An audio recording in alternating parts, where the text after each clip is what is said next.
पे तो ऐसी फोर्स लगा दी गई कि जैसे यहाँ पे टेररिस्ट का अटैक हो गया हो। हमें कैद खाने में बंद कर दिया है, कैद करके रख दिया है यहाँ पे जी। हमें जेल लगती है। रेडियो स्टेशन के पास खड़े हो जाइए, मैं यहाँ से स्कूटी लेके आता हूँ तो बच्ची को लेके आता हूँ और मैं अपने उसके हस्बैंड को वहीं से बोलता हूँ आप चले जाइए अपने घर में, मैं उसको अपने घर में नहीं बुला सकता हूँ। देर में खुद निकलते थे, खुद निकलने के बाद वो लोगों को सुनते थे कि मेरी प्रजा दुखी है कि सुखी है। पर आज तो यहाँ पे ये हो गया, एसी वाले कमरों में प्लान बनता है, एसी वाले कमरों में चेंज होता है और इम्प्लीमेंट ग्राउंड पे होता ही नहीं। हम सोच रहे हैं कि यहाँ से मकान को बेच के तो कहीं दूसरी जगह कहीं चले जाए। हमारी गाड़ी स्कूटियाँ ने उठा दी वहाँ से जी। कहते हैं कि क्रेन आएगी वो ले जाएगी आपकी गाड़ी। गेट कीपर रखे हैं ना, लोगों के साथ बदतमीजियां करते हैं जी। और जो बुजुर्ग हाथ जोड़ के बोलते हैं हमें अंदर जाना आ जाए। जम्मू कश्मीर का एक मसला बहुत ही पुराना है। ये मसला ये है कि आखिरकार हमारे राजा महाराजाओं की धरोहर कब बनकर तैयार होगी। जम्मू कश्मीर में अभी जितने भी फोर्ट्स आप देख रहे हैं, कोई भी वेल फर्निश्ड नहीं है, वेल एस्टेब्लिश्ड नहीं है, कहीं ना कहीं वो जर्जर हालत में मौजूद हैं। पर एक चक्कर यहाँ पर भी लेफ्टिनेंट गवर्नर साहब का भी लगा।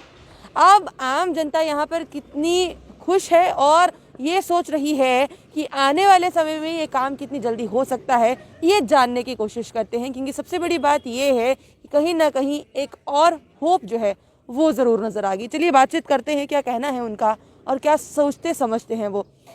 एक हमारी सोच थी कि ना जाने कब ये जो महल हैं बिल्कुल तैयार हो जाएंगे, लोग यहाँ पर आएंगे और देखेंगे, कहीं ना कहीं टूरिस्ट स्पॉट भी बन जाएगा। क्या लगता है कि लेफ्टिनेंट गवर्नर साहब यहाँ पर आए और अब आप खुश हैं कि हो जाएगा? हमें लगता नहीं कि इतनी जल्दी ये काम यहाँ पे होगा, क्योंकि जिस स्पीड से यहाँ काम चल रहा है बड़ी ही स्लो स्पीड है और लगता है कि अभी 10-15-20 साल और लगेंगे हमें। 10-15-20 साल? हाँ, अब देखें ना, यहाँ पे काम बिल्कुल जो रफ्तार है काम की बिल्कुल सुस्त है और 8-10-20 बंदे लगाने से काम थोड़ी चलेगा। इतने महल हैं, ये बड़े बड़े महल हैं। गवर्नर साहब तो आए थे यहाँ पे उस दिन, लेफ्टिनेंट गवर्नर जब आए तो हमें पूरे मोहल्ले वालों को बड़ी दिक्कत का सामना करना पड़ा। इवन कि छोटे छोटे बच्चे जो ट्यूशन जा रहे थे, घर जा रहे थे, अपने बिल्कुल रास्ते बंद कर दिए गए। ये पहली दफ़ा हुआ है ऐसा, आगे कभी नहीं हुआ। रास्ते बंद कर दिए गए, कोई आवाजाही नहीं, छोटे बच्चों को तक नहीं जाने दिया।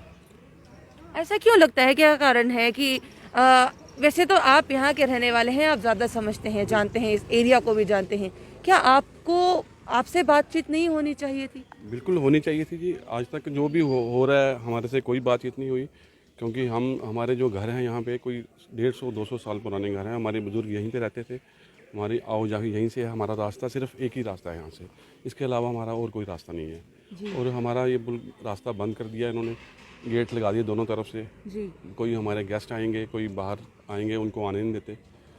कोई बीमार हो रात को कैसे आएंगे, गाड़ी नहीं आ सकती अंदर, बड़ा मुश्किल हो गया है जी हमारे लिए। इन्होंने हमें कैद खाने में बंद कर दिया है, कैद करके रख दिया है यहाँ पे जी। हमें जेल लगती है, ये घर नहीं रहेगा। अब हम अपना देख रहे हैं, सारे अल्टरनेट देख रहे हैं, कोई ना कोई कुछ हो। ये हमारी गवर्नमेंट हमारी बात नहीं सुनती। मतलब आपके धरोहर को आप छोड़ के चले जाएंगे? बिल्कुल, क्या करेंगे? हमें अगर रास्ता नहीं है तो हम क्या करेंगे, बताइए आप क्या करेंगे? कोई हमारे घर में आएगा, वो कैसे आएगा? वो बड़ा मुश्किल है यहाँ पे। लोग धरोहर अपने घर छोड़कर जा रहे हैं, ये धरोहर छोड़ के जा रहे हैं, कितना बुरा लगता है कि ये हमारे राजा महाराजाओं की धरोहर है। ये तो सामने दिखाई दे रहा है, एक टाइम आएगा हमें जाना पड़ेगा, यहाँ से जाना पड़ेगा। जिस दिन गवर्नर साहब आए उस दिन सारे रास्ते इन्होंने ब्लॉक किए हुए थे। बच्चों ने ट्यूशन जाना है, हमने आना जाना है, 10 बार आना जाना है, कहाँ से आ जाएंगे? इतनी फोर्स उन्होंने उस दिन यहाँ पे लगा दी। गलियों तक हमारी गाड़ी स्कूटियाँ ने उठा दी वहाँ से जी। कहते हैं कि क्रेन आएगी वो ले जाएगी आपकी गाड़ी। कहाँ पे रखें? घर थोड़ी आएगी हमारी गाड़ियाँ। बस हमारी यही परेशानी है कि जो पहले चलता था ये रास्ते की हमें बड़ी परेशानी है, जो खोल दें, बस यही हमारी करते हैं। यहाँ पर अब सबसे बड़ी परेशानियाँ जो हैं वो आम जनता की आप सुन रहे हैं कि बढ़ती जा रही हैं। पर सबसे बड़ी बात ये है कि अगर लेफ्टिनेंट गवर्नर साहब यहाँ पर आए थे तो फिर ये बात क्यों बार बार दोहराई जा रही है कि हमें एक बार भी उनसे मिलने तो नहीं दिया गया, पर अगर वो यहाँ पर आए हैं तो हमारी गाड़ियाँ तक उठवा देने की बात आई, गाड़ियाँ तक उठवा देने की बात आ गई। तब कितना बुरा लगता है कि हमारे ही घर से, हमारे ही एरिया से हमारी गाड़ी को उठा दिया जाएगा। बहुत मुश्किल है जी, हमें बहुत प्रॉब्लम है यहाँ पे।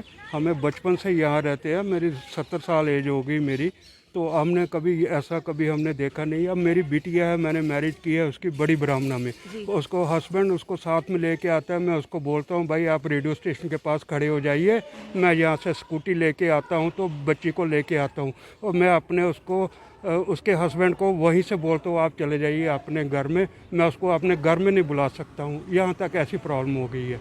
तो वो 6 महीने हो गए हैं वो उसको यहाँ पे आए हुए, गाड़ी पार्किंग के लिए जगह ही नहीं है, यहाँ पे अंदर एंट्री नहीं होने देते हैं। बहुत प्रॉब्लम है, हम लोग बहुत परेशान हैं। तो हमें समझ नहीं आती है हम क्या करें। हम सोच रहे हैं कि यहाँ से मकान को बेच के तो कहीं दूसरी जगह कहीं चले जाए जहाँ पे पार्किंग वगैरह हो। इतनी प्रॉब्लम हो गई है, बहुत मुश्किल है। कोई गेस्ट नहीं आ सकता, घर में कोई आता है, रिलेशन में कोई आता है तो उसको वो बोलना पड़ता है भैया हमें यहाँ जगह नहीं है रहने के लिए, आप खड़ी करने के लिए गाड़ी, आप मेहरबानी करके वहीं से हेलो करो तो चले जाओ यहाँ से। दामाद को नहीं बुला सकता है घर में, इससे ज़्यादा और क्या कहें। कितनी बड़ी बदनसीबी की बात हो सकती है एक पिता के लिए कि अपने दामाद को ही बोलेगा कि आप घर पे मत आइए, आप वहाँ से ही बाहर चले जाइए। ये एक बहुत बड़ी समस्या जो है यहाँ पर उत्पन्न हो रही है। इतनी सारी समस्या थी तो हो सकता था कि यहाँ पर अगर आप लोगों की बात सुनी जाती, एड्रेस की जाती, चाहे थोड़ा सा एक गैप मेंटेन किया जाता, पर अगर आपकी बात सुनी जाती तो हो सकता था कि आपकी आवाज़ आराम तक जो है लेफ्टिनेंट गवर्नर साहब से पहुँचती, क्योंकि वो यहाँ पर ही मौजूद थे। मैडम आपने बिल्कुल सही बोला है। ऐसा नहीं है कि हमने अपनी आवाज़ जो ये लेफ्टिनेंट गवर्नर मनोज सिन्हा साहब हैं उनके तक नहीं पहुंचाई। आप मीडिया भाइयों के माध्यम से ही हमारी जो आवाज़ है वो पूरे जम्मू शहर में गूंजती है। सबसे पहले आपको भी पता होगा यहाँ पे एजिटेशन हुई, ये जो दोनों आयरन गेट लगा दिए गए, इसके लिए सबसे पहले प्रोटेस्ट किया गया कि ये तानाशाही हुकूमत अनडेमोक्रेटिक वे से यहाँ पे ये गेट लगा दिए गए। गेट लगा दिए, चलो वो तो ठीक है, उसके बाद गेट को बंद कर दिया गया। ये महाराजा के 400 साल पहले का कभी रास्ता बंद नहीं हुआ। यहाँ पे आवाजाही चलती रही, यहाँ पे स्कूल्स हैं, 10 स्कूल्स हैं, उनके बच्चे आते जाते हैं, पेरेंट्स आते हैं। और आपको भी पता है शहर की जो सड़कें हैं वो बिल्कुल तंग हैं और ऑलरेडी गवर्नमेंट की तरफ से भी कोई ऐसी फैसिलिटी नहीं दी गई है कि हम लोग अपनी पार्किंग कहीं पे कर सकें। तो इसी दौरान रोड पे सड़कें रहती हैं, गाड़ियाँ रहती हैं, और जो भी यहाँ पर हमारा जो रिलेटिव कोई भी आता है उसकी गाड़ियाँ अंदर गली 2-2 फुट की अंदर तो जाएंगी नहीं, रोड पे ही रहेंगी और चली जाती हैं। लिहाजा यहाँ पे ये हो गया कि यहाँ पे पहले गाड़ियाँ पार्किंग की जाती थी। हम उसके बिल्कुल अगेंस्ट हैं, क्योंकि कुछ अधिकारी ये बोलते हैं कि हम गाड़ी अंदर पार्किंग करने के लिए जगह चाह रहे हैं। बिल्कुल नहीं, हम चाहते हैं कि इसको आप 1 वे कर दीजिए। जैसे आप बड़े अधिकारी, IAS अफसर और अधिकारी जो आते हैं अंदर गाड़ियां लेके, तो क्या हमारी लोगों की गाड़ी अंदर नहीं आ सकती टर्न करने के लिए? दूसरी बात यह है, हमारे यहाँ बुजुर्ग हैं और बड़े अफसोस की बात है जो इन्होंने गेट कीपर रखे हैं ना, लोगों के साथ बदतमीजियां करते हैं जी। और जो बुजुर्ग हाथ जोड़ के बोलते हैं हमें अंदर जाना जाए, उनको थोड़ा पता गेट क्यों बंद है। और उनको ऑटो वाला बाहर छोड़ता है और वो पैदल अपनी पकीड़ा की या आगे पीछे जो सराउंडिंग एरिया वहाँ पे पैदल जाते हैं। बड़े शर्म की बात है। ये हमारे गवर्नर साहब को हमारी जो दुख वाले विचार है ना जो हम पे बीत रही है वो उनको सुनने चाहिए। हमने अपनी आवाज़ जो डायरेक्टर मैडम है उनके पास भी रखे, यहाँ के एडवाइज़र हैं बशीर अहमद खान साहब, लिखित में उनको जब बोला। आपको पता चला कि यहाँ पे लेफ्टिनेंट गवर्नर साहब आ रहे हैं तब कितनी आशाएं बढ़ गई थी? देखिए आशाएं तो बहुत थी कि हम उनके साथ अपने विचार जो हैं, ये जो मुश्किलातें हैं वो साझा करेंगे, पर इस हुकूमत में डेमोक्रेटिक का गला घोट दिया गया, जो हमारे विचारों को रखने की इजाज़त ही नहीं है। यहाँ पे तो ऐसी फोर्स लगा दी गई कि जैसे यहाँ पे टेररिस्ट का अटैक हो गया हो। बच्चों को ट्यूशन जाना था, बंद हो गया। इवन की गलियों के बाद भी वो होती है ना सिक्योरिटी व्हीकल्स, वो लगा दिए, कोई बंदा बाहर नहीं आ सकता। गवर्नर साहब आए, 10 मिनट के लिए यहाँ पे विजिट किया, उन्होंने ऑफिसरों से बात की। इससे पहले तो राजा महाराजाओं का शासन अच्छा होता था, वो रात के अंधेरे में खुद निकलते थे। खुद निकलने के बाद वो लोगों को सुनते थे कि मेरी प्रजा दुखी है कि सुखी है। पर आज तो यहाँ पे ये हो गया, AC वाले कमरों में प्लान बनता है, AC वाले कमरों में चेंज होता है और इम्प्लीमेंट ग्राउंड पे होता ही नहीं है। यहाँ पे जो ये रोड आपने बंद कर दी इन्होंने, ये बोलते हैं हमारा ये जो प्रीमिसेस है ये सिर्फ मुबारक मंडी का, इस पे किसी का हक नहीं है।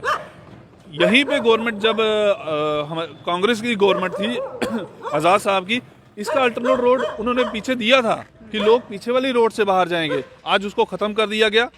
आज यहाँ पे एक नई बिल्डिंग बनाना शुरू हो गई। अगर आप हेरिटेज बोलते हैं, क्या वो हेरिटेज के नॉर्म्स में बन रही है? और वहाँ पे जो कॉन्ट्रैक्टर लगी है उसने सारा मलबा उसी के सेप्टी टैंक में डंप कर दिया। और अधिकारी कहाँ सोए हैं? क्या उनको नहीं दिख रहा यहाँ पे क्या हो रहा है? जमीनी स्तर पे आंखें बंद करके बैठे हैं हम, क्योंकि पैसा तो हमारा ही लग रहा है ना, पैसा कोई ऑफिसर अपने घर से नहीं ला रहा है। आज आपने यहाँ पे हाईटेक कैमरे लगा दिए, किसके लिए लगाए? आप उतना यहाँ पे इंफ्रास्ट्रक्चर डेवलप कीजिए ना, हम आपके साथ खड़े हैं। हम ये नहीं बोल रहे हम आपके साथ नहीं खड़े हैं, पर कुछ हमारी भी तो सुनिए।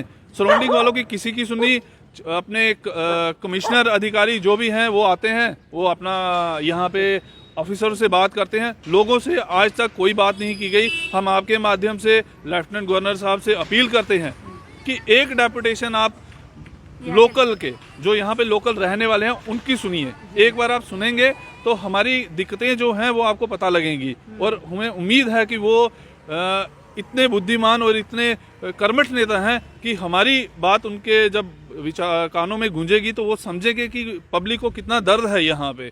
लिहाजा ये मतलब आपके कहने का मतलब ये है कि अभी तक आपकी आवाज को कहीं ना कहीं, मतलब कम्युनिकेशन गैप बहुत ज्यादा हो गया, आपकी आवाज को वहां तक पहुंचाया नहीं जा रहा। आप उठा रहे हैं, वो करने वाले नेता हैं, बट बीच में कुछ ऐसा एक पाथ आता है जिसकी वजह से वो ब्लॉक हो जाती है। बिल्कुल, पाथ यही अवसर है, यही अवसर है। हम इनके पास अपनी बात इन्हीं के पास रखेंगे ना।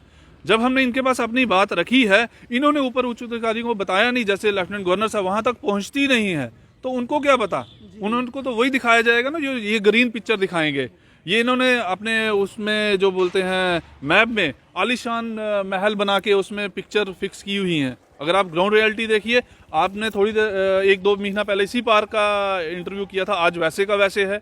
यहाँ पे हालात वैसे के वैसे हैं। कुछ लोगों को यहाँ पे पार्किंग दे दी गई है कि बाकियों के साथ सुतेला बहार क्यों? बिल्कुल।